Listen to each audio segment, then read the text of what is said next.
Jared Abrams with Cinema 5D, and I'm here with DP Rodney Charters. I recently bumped into him at Burns & Sawyer Hollywood, and he was buying a Canon Rebel T2i. Rodney, how's your Rebel? I love it, because I couldn't resist buying it when I saw you had it on the shelf.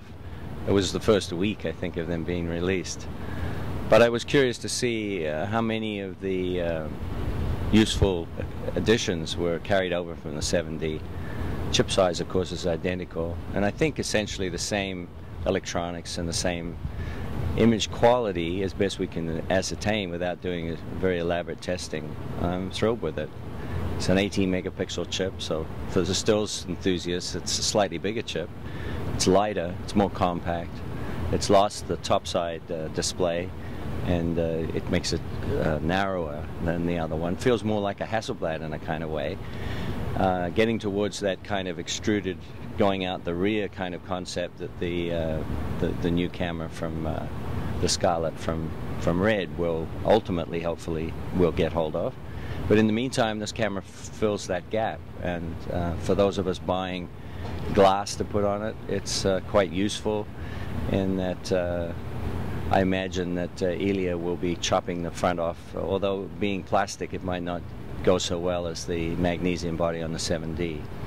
But he brought that round last night to our set, and it was the first time we played with a PL mount. We only have one PL mount lens. We have a conversion Panavision Nikkor T2 that John Sharp owns, my first AC on a camera, and he had it made so that it can convert both ways, because he does a lot of commercial work, and it's pretty well always commercials a PL mount. People like the good viewfinders on the 435, and but now we're finding more and more of these commercials are going out with a set of 5Ds instead. So the HDLSRs are penetrating the professional realms in a big way. Initially we all bought them because we were doing digital on-set exposure analysis the way we used to use Polaroids, and that goes way back to the beginning of 24 for me, 8-9 years. I've always had a DSLR on set. It didn't do HD in the beginning, but when it finally did, we all went crazy, and I ran some tests on a prototype 5D almost 18 months ago now, maybe more. When it first came out, Tim Smith came up from Canon, and we put it side by side with a Panaflex and shot on the set, and it was astounding. But unfortunately, Fox wouldn't let me demonstrate how amazing the camera was, because they didn't want to be seen to endorse a product. They're very tricky at the corporate level like that. And nonetheless, we kept chipping away.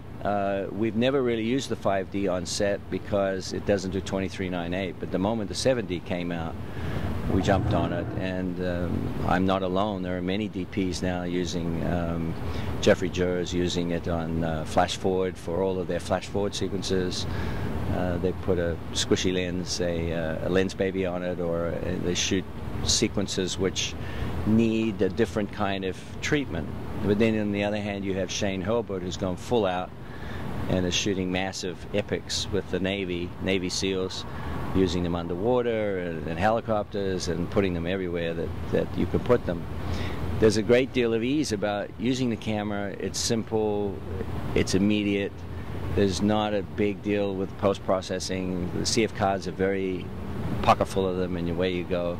Battery life is great. The only drawbacks to them, and I think recent meetings between Lucas that Philip Bloom had and engineers from Canon who were brought over from Japan to have a big powwow, they drew up a list of what they wanted changed, and we all know what these things are. The viewfinder system sucks. You need a separate finder that you can put your head in and actually live inside before anything else will happen. Also, lensing is a big problem. Stills guys don't really get it, but the whole notion of making a fast focusing autofocus camera for a stills photographer is that it focuses instantly almost. So very shallow barrel travel. By that I mean the numbers from infinity to close focusing are probably only about 20 degrees, 30 degrees. Hey! That's Neil. Neil of Hollywood DI, who's sponsoring this event here, which is wonderful, with Philip, that we need 300 360 if we can get it degrees of rotation in order to follow the marks, so that we have at least this kind of distance between 5 feet and 6 feet, which is a critical working distance when you're following focus. And as you understand, it's very easy to focus once with this camera, but to follow the action is the real challenge. So those of us who have the wherewithal put a $30,000 Preston motor on it, and it becomes a remote follow focus, and that's the way we track it. But the lenses we've really wanted to use, the Panavision lenses, have all been pulled from us because of the legal entanglements between Canon and Panavision, which I'm not going to say anything about that. But all of a sudden we couldn't get the lenses. You had to cheat and say I want an IMO with a PV mount and a bunch of Primos. Right. Shane has managed to get around it, but now suddenly Elia Friedman has come up with a PO mount on a 7D, which accepts, of course, all of the PO lenses, including the Master Prime. So you have arguably the best glass available with all the barrel markings, and of course these are heavy lenses. They're 5-6 pound lenses for a prime, but when you're doing serious drama you have to have that.